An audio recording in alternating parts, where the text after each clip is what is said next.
इसी साल यानी 2021 के मई महीने की बात है। उस रोज ग्रीस की राजधानी एथेंस से एक फ्लाइट ने उड़ान भरी। इसमें 126 यात्री सवार थे। फ्लाइट का डेस्टिनेशन था विल्नियस, लिथुनिया। दोपहर 12:30 तक सब कुछ सही था। तब प्लेन लिथुनिया के बॉर्डर से सिर्फ 6 मील की दूरी पर था और क्रू लैंडिंग की तैयारी कर रहा था। इस बीच प्लेन के पायलट को अपने रेडियो सिग्नल पर कुछ हलचल सुनाई देती है। दूसरी तरफ से आवाज आती है एयर ट्रैफिक कंट्रोल बेलारूस की। और अगला संदेश क्या आता है? प्लेन में एक बम लगा है जो लिथुनिया में एंटर होते ही एक्टिवेट होगा। इससे पहले कि पायलट कुछ समझ पाता, प्लेन की दाईं तरफ उसे एक मिलिट्री जेट दिखाई दिया जिस पर बेलारूस का झंडा छपा था। यह एक MiG-29 जेट था। पायलट को रेडियो पर भी आदेश मिल चुका था, सलाह की शक्ल में और हवा में भी। इसके बाद आदेश मिला कि वो मिन्स्क की ओर लौटे। मिन्स्क बेलारूस की राजधानी है, जबकि नजदीकी एयरपोर्ट था वो सिर्फ 6 मील की दूरी पर था। प्लेन में बैठे यात्रियों को कुछ समझ नहीं आया कि डेस्टिनेशन के इतना करीब जाकर वापस प्लेन क्यों मोड़ लिया गया, पर समझ में उन्हें तब आता जब वो प्लेन में बैठे 2 लोगों की पहचान से वाकिफ होते। ये वो 2 लोग थे जिन्हें पता था कि बम असल में बम नहीं है बल्कि एक बहाना है। ये 2 लोग कौन थे? रोमन प्रोटोसेविच और उनकी गर्लफ्रेंड सोफिया सपेगा। प्लेन जैसे ही मिन्स्क में उतरा, इन दोनों लोगों को बेलारूस में आतंकी गतिविधियों के आरोप में गिरफ्तार कर लिया गया। प्लेन में बम बताकर हाईजैक किए जाने का यह खेल पूरी दुनिया की आंखों के सामने खेला गया था और इसके सूत्रधार थे बेलारूस के राष्ट्रपति अलेक्जेंडर लुकाशेंको। रोमन प्रोटोसेविच की गलती क्या थी? सिर्फ इतनी कि वो अलेक्जेंडर लुकाशेंको के खिलाफ लिख रहे थे और यूरोप के इस आखिरी तानाशाह को यह हरगिज मंजूर नहीं था।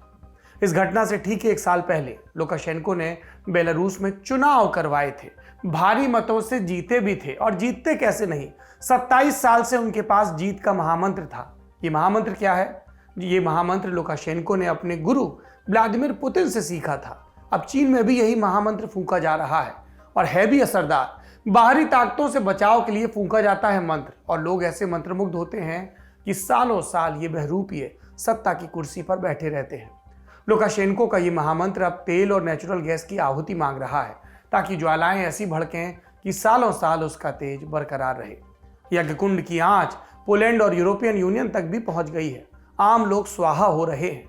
क्या है पूरा मामला, आइए जानते हैं। नमस्ते, मेरा नाम सौरभ द्विवेदी है और आप देख रहे हैं अंतर्राष्ट्रीय प्रसंगों से जुड़ा लल्लन टॉप का कार्यक्रम दुनियादारी। बिना गूगल मैप के दुनिया का ये नक्शा अधूरा है, इसलिए गौर करते हैं। बेलारूस पूर्वी यूरोप का एक छोटा सा देश, लेकिन अपनी लोकेशन के चलते ये खूब अहमियत रखता है। कितनी? जितनी अहमियत लोकेशन के चलते एशिया में पाकिस्तान रखता है। बेलारूस के पूर्व में है रूस, पश्चिम और उत्तर में पोलैंड, लातविया, लिथुनिया जैसे देश, जिनकी अपनी अहमियत बहुत सीमित है, लेकिन इनके साथ लगा NATC का ठप्पा इन्हें महत्वपूर्ण बना देता है। बेलारूस की क्या अहमियत है?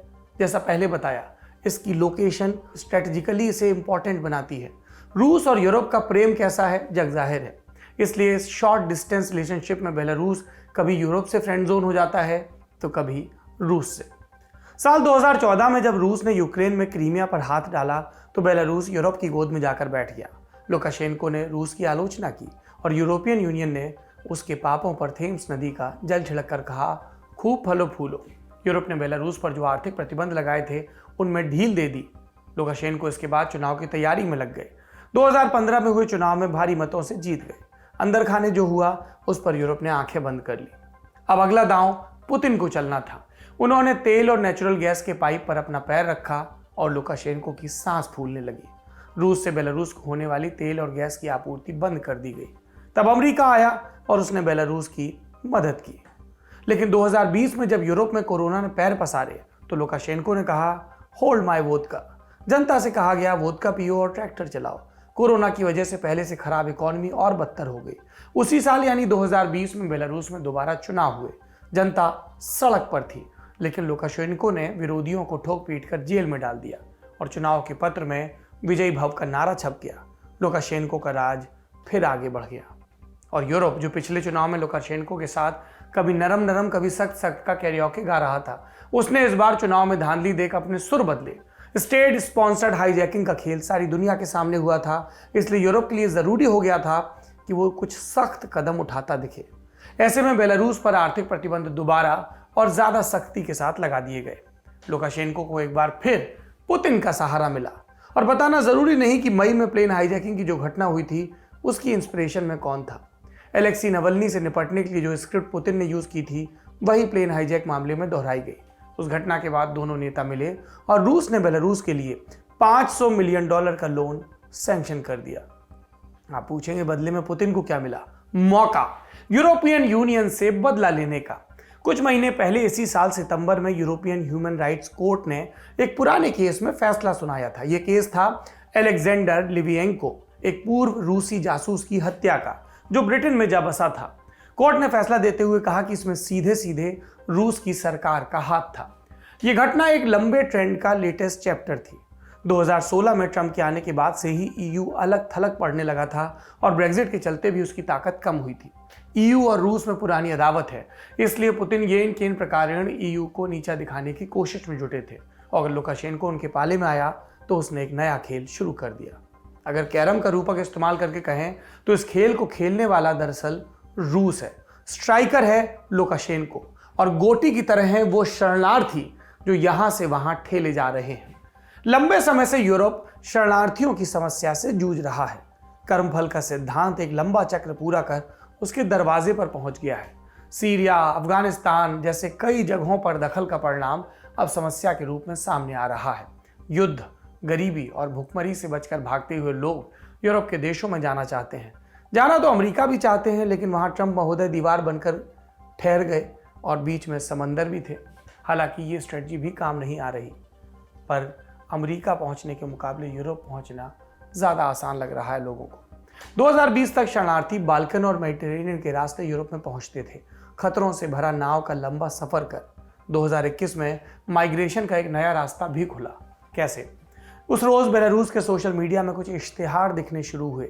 राजधानी मिन्स्क आइए और हम आपको टैक्सी से जर्मनी तक पहुंचा देंगे। बेलारूस के वीज़ा प्रोसेस भी अचानक से बहुत सिंपल कर दिए गए। तो क्या ये लुकाशेंको की शरणार्थियों को देखते हुए दरियादिली थी? नहीं, ये एक नया दांव था। बेलारूस की जनता तो खुद ही त्रस्त है, इसलिए कोई शरणार्थी वहां रुकना नहीं चाहता। तो जो लोग मिन्स्क पहुंचते उन्हें टैक्सी आदि साधन आसानी से मुहैया कराए जाते और फिर वो बेलारूस और पोलैंड के बॉर्डर तक पहुंचा दिए जाते। शुरुआत में शरणार्थियों की संख्या कम थी, तो पोलिश बॉर्डर गार्ड उन्हें डिटेन कर डिटेंशन सेंटर पहुंचा देते, लेकिन धीमे धीमे ये संख्या हजारों में पहुंच गई। लोग बॉर्डर पर इकट्ठा होने लगे। आप अंदाजा लगाइए, अगस्त से लेकर अब तक 30,000 लोग पोलैंड बॉर्डर क्रॉस करने का प्रयास कर चुके हैं। जब ये संख्या बढ़ी तो शरणार्थियों को बॉर्डर से वापस लौटने को कहा गया, लेकिन बेलारूस के अधिकारियों ने इस पर पाबंदी लगा दी। तो ये शरणार्थी ना बेलारूस जा पा रहे हैं ना पोलैंड। अफगानिस्तान में हुए तख्तापलट के बाद वहां से आए कई शरणार्थी भी इसी क्रम में पोलैंड बॉर्डर पहुंचे हैं। हम जानते हैं कि इसी साल 19 सितंबर के दिन 4 अफगान नागरिक पोलिश बॉर्डर के पास मृत मिले थे। इनकी मौत हाइपोथर्मिया से हुई थी। पोलिश सरकार उस पर इस समस्या से निपटने का प्रेशर बढ़ रहा था। इसके बाद उन्होंने क्या किया? उन्होंने बॉर्डर पर इमरजेंसी लगा दी। एनजीओ जो अभी तक खाने और कपड़ों से मदद पहुंचा रहे थे, उनके भी बॉर्डर पहुंचने पर प्रतिबंध लगा दिया गया। इसकी वजह से एक बड़ी ह्यूमैनिटेरियन क्राइसिस खड़ी हो गई है और अभी भी बनी हुई है। पोलैंड बॉर्डर पर शरणार्थियों को कोई मदद नहीं मिल पा रही है। वैसे तो सेकेंड वर्ल्ड वॉर के बाद से ही पोलैंड एक इंटरनेशनल ट्रीटी का भागी है, जिसके तहत पॉलिटिकल असाइलम मांगने आए लोगों को वो लौटा नहीं सकता। लेकिन पोलैंड की सरकार का कहना है कि ये लोग इकोनॉमिक माइग्रेंट हैं, ऐसे में उस संधि की शर्तें लागू नहीं होती। मौजूदा हालत ये है कि पोलिश संसद ने एक नया कानून पास किया है, जिसके तहत बॉर्डर पर बाड़ लगाने का काम शुरू कर दिया गया है। यूरोपियन यूनियन ने भी पोलैंड के कदम को जायज ठहराते हुए समर्थन में बयान जारी किया है। यूरोपियन काउंसिल के अध्यक्ष चार्ल्स मिकेल ने पहली बार यूरोप को सीमाबद्ध करने की बात कही है। उन्होंने इशारों में कहा, हम यूरोप की पूरी सीमा पर फिजिकल इंफ्रास्ट्रक्चर खड़ा करने के लिए फाइनेंसिंग की संभावनाएं तलाश रहे हैं। यूरोप को डर है कि अगर उसने शरणार्थियों को अंदर आने दिया तो इससे लुकाशेंको के इरादे मजबूत होंगे, पुतिन के लिए एक बड़ी जीत होगी और आगे आने वाले दिनों में शरणार्थियों की समस्या और विकराल रूप लेगी। इस पूरे मसले पर अब सैन्य दखल की आहटें भी सुनाई देने लगी हैं। पड़ोसी देश यूक्रेन ने पोलैंड और बेलारूस के बॉर्डर पर मिलिट्री ड्रिल शुरू कर दी है, क्योंकि उसे डर है कि पुतिन लुकाशेंको का इस्तेमाल कर उसके दरवाजे पर भी माइग्रेंट क्राइसिस खड़ी कर सकते हैं। यूरोप के बयान आपने सुने, पड़ोसी देशों की बात सुनी। अब पुतिन और सैन्य शक्ति की धमकी की बात। कल यानी 11 नवंबर को बेलारूस के आसमान में 2 रशियन टुपोलेव सुपरसोनिक बॉम्बर विमानों ने उड़ान भरी। साथ ही बेलारूस और रूस की सेना ने संयुक्त रूप से सैन्य अभ्यास भी शुरू कर चुका है। सैन्य शक्ति के लिए लुकाशेंको रूस पर निर्भर है, पर बात सैन्य बल तक पहुंचे इससे पहले वो अपना आखिरी दांव भी आजमा लेना चाहते हैं। आर्थिक प्रतिबंधों के जवाब में लुकाशेंको ने यूरोपियन यूनियन को एक नई चेतावनी जारी की है। कहा है कि आगे और प्रतिबंध लगाए तो बेलारूस भी जवाब देगा। और क्या बोले, यूरोप को गर्मी हम देते हैं और वो बॉर्डर बंद करने की धमकी दे रहा है। क्या हो अगर हम उसकी गैस सप्लाई बंद कर दें? इसलिए मैं पोलैंड, लिथुनिया और बाकी यूरोप के मंदबुद्धि नेताओं को सलाह देता हूं कि वो कुछ भी बोलने से पहले 10 बार सोचें। हम किसी भी हालत में अपनी संप्रभुता से समझौता नहीं करेंगे। तो क्या लुकाशेंको सिर्फ कोरी धमकी दे रहे हैं? नहीं। कुछ दिन पहले हमने आपको ब्रिटेन में तेल और गैस की किल्लत के बारे में बताया था। पूरे यूरोप में इस साल तेल और गैस के दामों में बेतहाशा वृद्धि हुई है। यूरोप में गर्मी के बारे में समझिए कि जिसे हम गुनगुनी धूप कहते हैं वो यूरोप की गर्मी है, और इसी से अंदाज़ा लगाइए कि वहाँ जाड़ों में क्या हाल होता होगा। घरों को गर्म रखने के लिए गैस और तेल की ज़रूरत होती है, जिसकी आपूर्ति करते हैं अमेरिका, कतर, ऑस्ट्रेलिया और रूस। रूस से सीधे पाइपलाइन यूरोप तक जाती है, इसलिए यूरोप की 40% गैस की आपूर्ति रूस से होती है और इस पाइपलाइन का 1/4 हिस्सा बेलारूस से होकर गुजरता है। इसीलिए लुकाशेंको की धमकी को लेकर यूरोपियन यूनियन बहुत सावधानी से आगे बढ़ना चाहता है। उसने अभी तक लुकाशेंको की बात का कोई जवाब नहीं दिया है। रूस के क्या स्टेक है इस पूरे मामले में? रूस की सबसे बड़ी गैस कंपनी का नाम है गैज़प्रोम। वो बाल्टिक सागर से एक नई पाइपलाइन बनाने की फिराक में है। अब ये नई पाइपलाइन बिना यूरोपियन यूनियन की मंजूरी के नहीं बन सकती। इसीलिए लुकाशेंको तेल और गैस की आपूर्ति रोकेंगे या नहीं, इस सवाल की कुंजी पुतिन के हाथ में है। अगर लुकाशेंको तेल की आपूर्ति रोकते हैं तो संभव है यूरोपियन यूनियन नई पाइपलाइन के काम में दिक्कतें पैदा करे। साथ ही पुतिन यूरोपियन यूनियन से बदला भी लेना चाहते हैं, इसलिए इस खेल में जीत हार का निर्णय इस बात से होगा कि पहले कौन आंख झपकाता है। अगर ईयू ने माइग्रेंट्स को अंदर आने दिया तो पुतिन की जीत होगी, लेकिन ऐसा होने की ज़्यादा संभावना है नहीं। जर्मनी से मर्केल विदा हो चुकी हैं। माइग्रेंट क्राइसिस को लेकर दक्षिणपंथी जनता का समर्थन जुटाते जा रहे हैं और ईयू नए शरणार्थी बुलाकर और संकट मोल लेने का रिस्क नहीं उठाना चाहता। यूरोप कितनी भी कोशिश करे, शरणार्थी संकट आने वाले दिनों में और भी गहरा होने वाला है। सीरिया, हैती और इथियोपिया में गृह युद्ध की कई खबरें पिछले दिनों हमने आपके साथ साझा की। सब में कहीं ना कहीं यूरोप और अमेरिका का रोल रहा है। प्लेन से लटक कर अफगानिस्तान से बाहर निकलते लोगों की तस्वीरें जहन में अभी भी ताज़ा है। सोचिए, जो लोग जान बचाकर इन देशों से बाहर निकलना चाहते हैं, उन्हें कोई दीवार या तार या बाढ़ कब तक रोक पाएगी? उस पर तो रहा कि ग्लोबल वार्मिंग और क्लाइमेट चेंज अभी से अपना असर भी दिखा रहे हैं। दुनिया के कई हिस्सों में फसलों का उगना कम हो गया है, बंद हो गया है। जलवायु परिवर्तन से उपजा खाद्य संकट लोगों को नए इलाकों में जाने के लिए मजबूर कर रहा है। ऐसे में यूरोपियन यूनियन और पश्चिम के नेता ग्लासगो में कॉप खेल रहे हैं और आने वाली तबाही पर अलग जस्टिफिकेशन दे रहे हैं। अंत में अपन तो कहेंगे, इन देशों को राहत इंदौरी साहब का एक शेर पढ़ना सुनना चाहिए। लगेगी आग तो आएंगे घर कई जद में, यहाँ पे सिर्फ हमारा मकान थोड़ी है। आज की दुनियादारी में इतना ही। अपना ख्याल रखिए। शुभ रात्रि।